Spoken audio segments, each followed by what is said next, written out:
et sœurs, salam alaikum wa rahmatullah. Heureux de vous retrouver pour cette 6e chronique de À la lumière du Coran et du Hadith.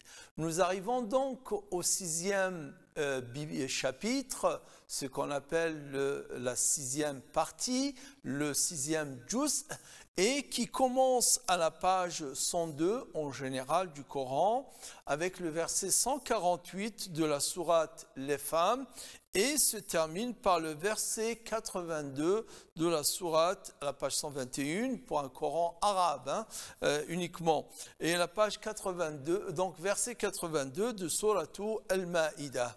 Donc ce juz est à cheval entre deux grandes sourates, deux sourates qu'on appelle des sourates médinoises, et qui nous parlent, pour la première, on s'est suffisamment attardé et nous avons parlé de ces pratiques, ces bonnes mœurs vers lesquelles Allah nous guide et vers lesquelles qu'Allah nous propose et nous dit et insiste que sa volonté, c'est que nous suivons ces règles-là, et tout en précisant qu'elles sont plutôt un allègement pour l'homme et ce ne sont pas des charges contraignantes.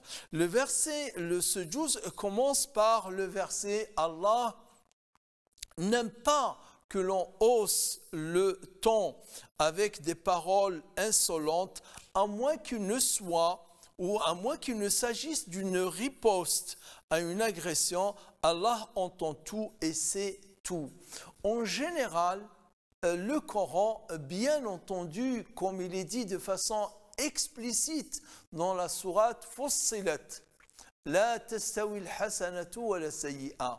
La bonne œuvre, le bon geste, la chose saine et la chose malsaine, le bon propos et le propos blessant ne sont pas pareils. Comme la bonne action ne peut être confondue à la mauvaise action, idfa billati hiya ahsan, pousse par celle qui est la meilleure, dit Allah dans ce verset.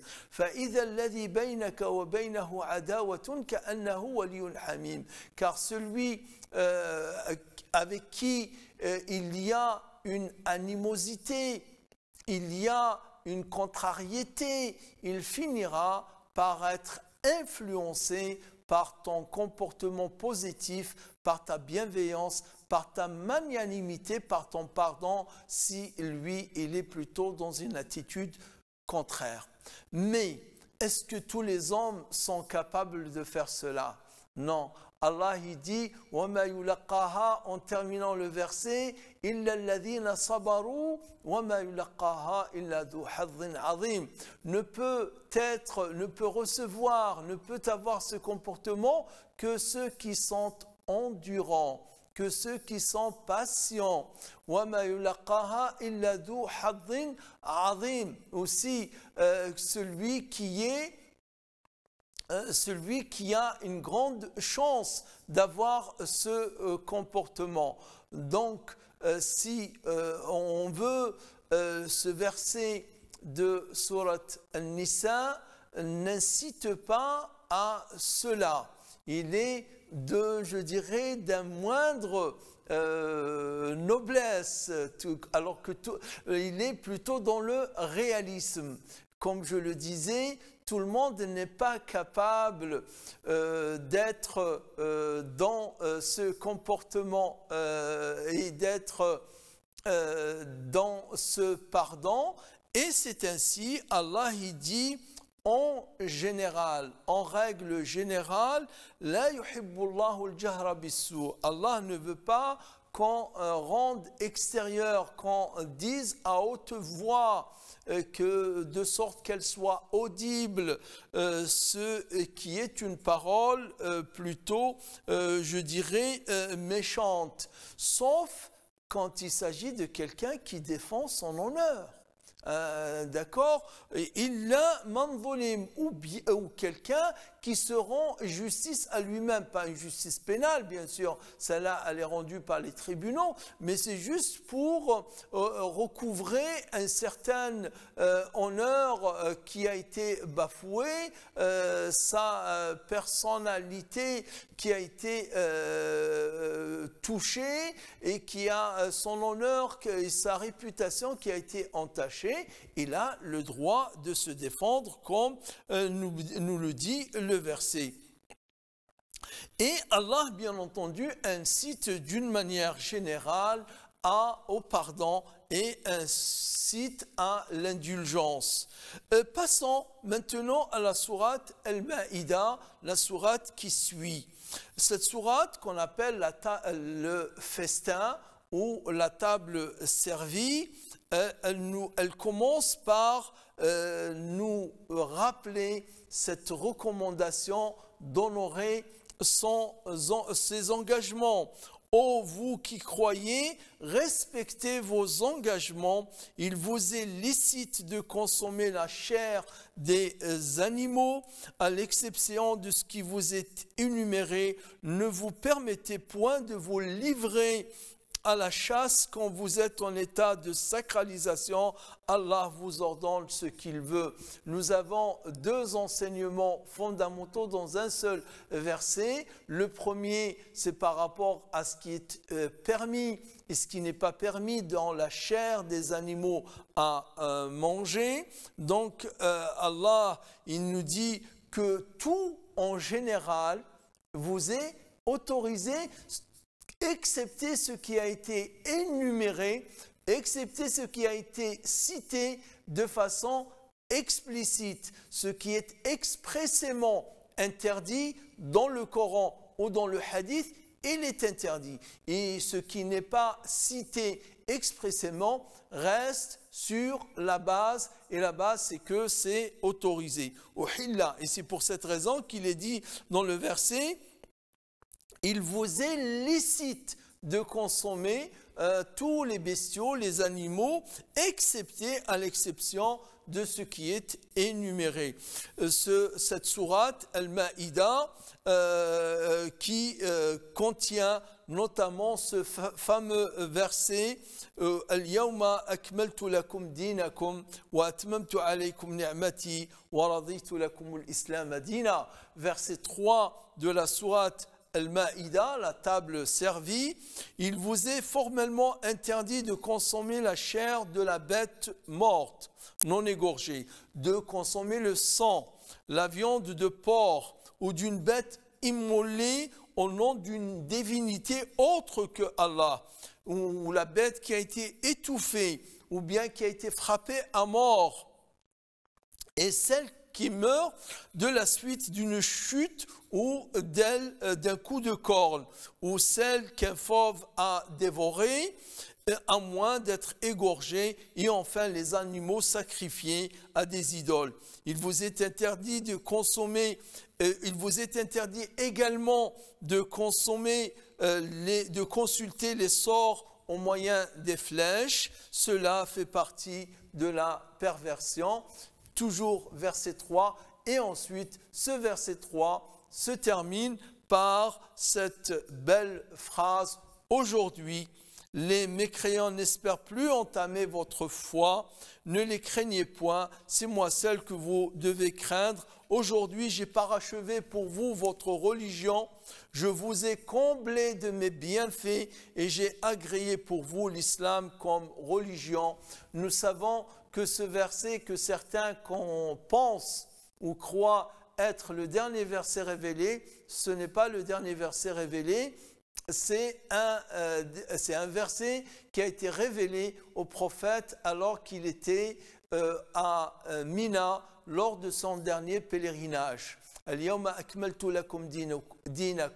Aujourd'hui, j'ai parachevé pour vous votre religion, et c'est un verset qui a été révélé lors du dernier pèlerinage et dans lequel Allah informe le prophète que sa religion est entière et ses bienfaits sont, il en a comblé de ces bienfaits-là et aussi qu'il lui a agréé l'islam comme religion à suivre.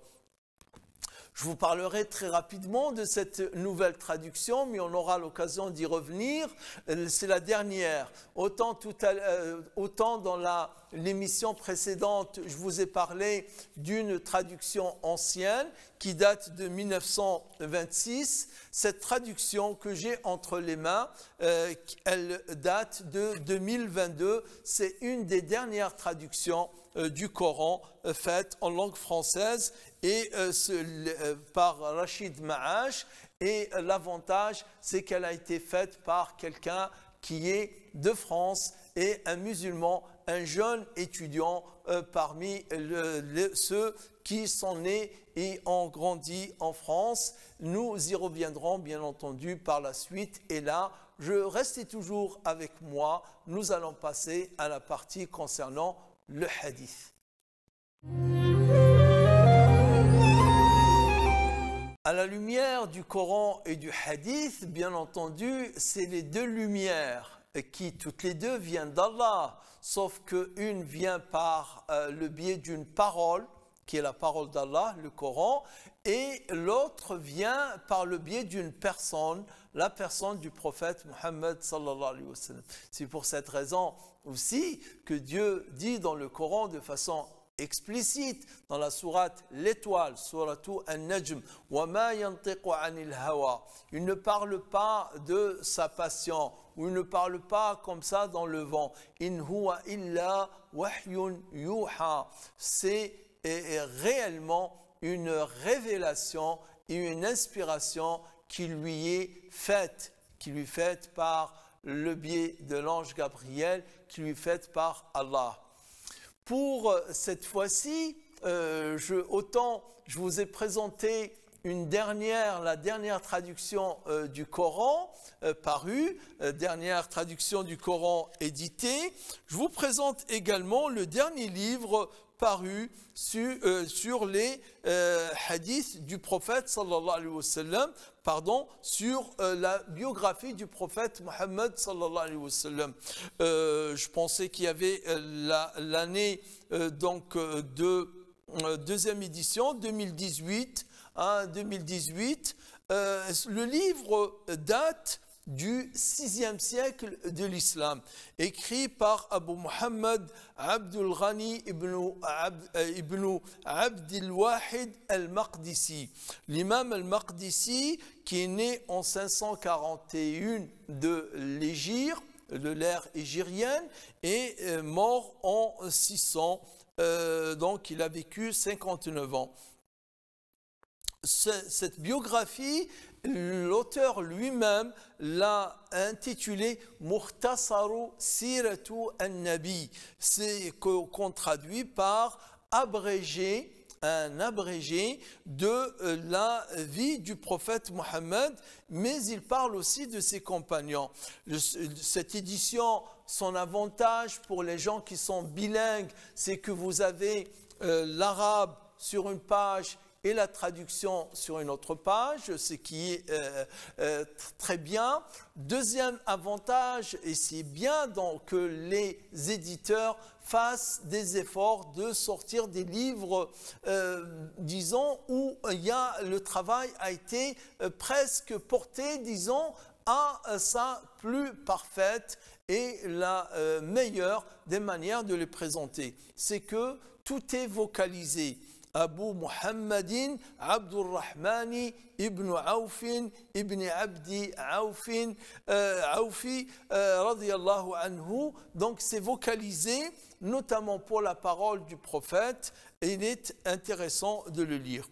Regardons un peu de quoi traite cet abrégé de la sira du prophète, wa siratu ashabihi al-ashara, et le comportement de ses 10 compagnons. Donc il va parler du prophète et à la fin il va parler des 10 compagnons du prophète sallallahu alayhi wa sallam. Bien entendu, quand on parle des 10 compagnons du prophète, le premier qui est cité et Abu Bakr as-Siddiq radiyallahu anhu. Alors, de quoi parle la biographie? Elle parle, donc, elle commence par sa généalogie, la mère du prophète, la naissance du prophète, le décès du père du messager sallallahu alayhi wa sallam, de sa mère et de son grand-père. Il parle de son allaitement et il chapitre ensuite comme un chapitre intermédiaire. Il sort de la chronologie pour nous parler un chapitre sur ses noms. Page 26, donc, il va parler des noms du prophète Muhammad sallallahu alayhi wa sallam. Ainsi, Jubayr ibn Mut'im a dit, le messager d'Allah a dit, certes, je suis Muhammad, et je suis Ahmad, et je suis Al-Mahi, celui par lequel Allah efface la mécréance, et je suis Al-Hashir, celui derrière lequel les gens sont rassemblés, et je suis Al-Aqib, celui après lequel ne viendra plus aucun messager prophète. Hadith rapporté par Al-Bukhari ou Muslim.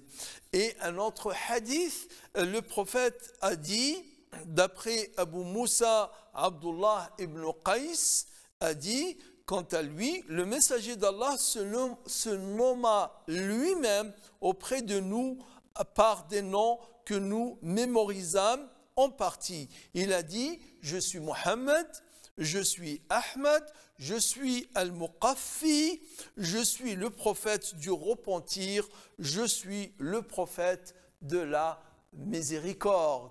Je vais le lire là en arabe pour la beauté d'entendre et de s'imaginer comme si le prophète est en train de prononcer ces paroles.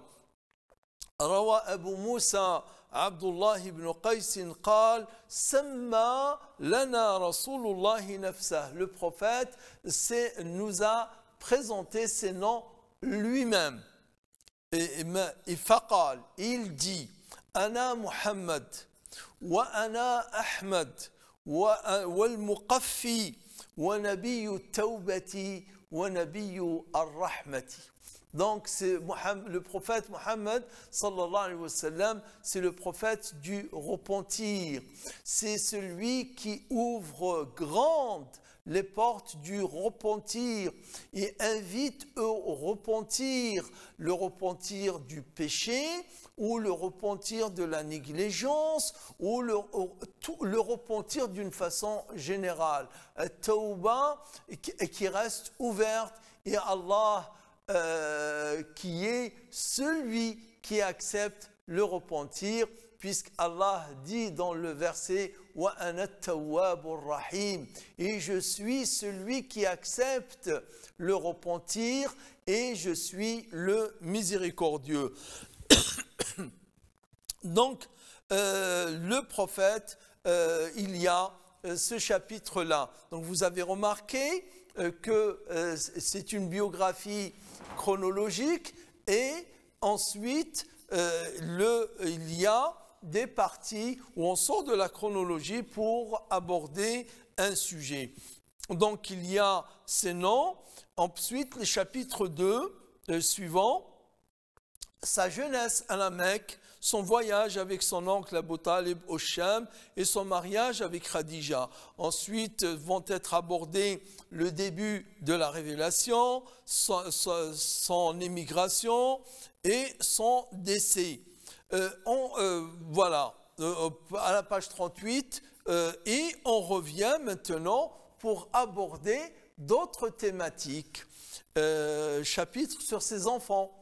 Les enfants du prophète sallallahu alayhi wa sallam, chapitre sur son hajj et ses umrah, un chapitre sur ses expéditions militaires, chapitre sur ses scribes et ses émissaires, ceux qui écrivaient le wahi, la révélation pour le prophète sallallahu alayhi wa sallam, ceux que le prophète chargeait en tant qu'émissaire, en tant qu'ambassadeur pour faire parvenir une lettre à un souverain. Par exemple, chapitre sur ses oncles et ses tantes paternelles.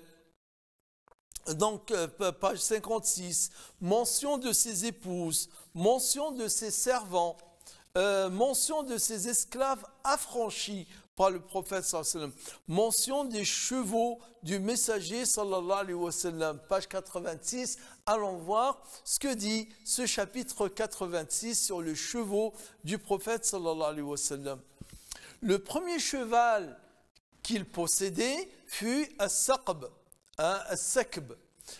Il l'acheta à un bédouin de la tribu de Banu Fazara pour 10 awaq. 10 awaq, c'est une monnaie de l'époque, l'équivalent de 34 grammes en Égypte.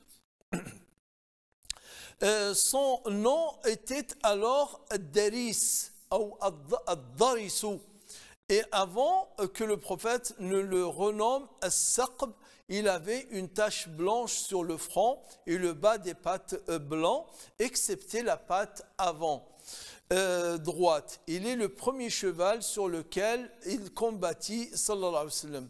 Il est également Sabha, ou bien Sabhatun, et aussi Al-Murtajiz, Wal-Dharib, Wal-Luhayf.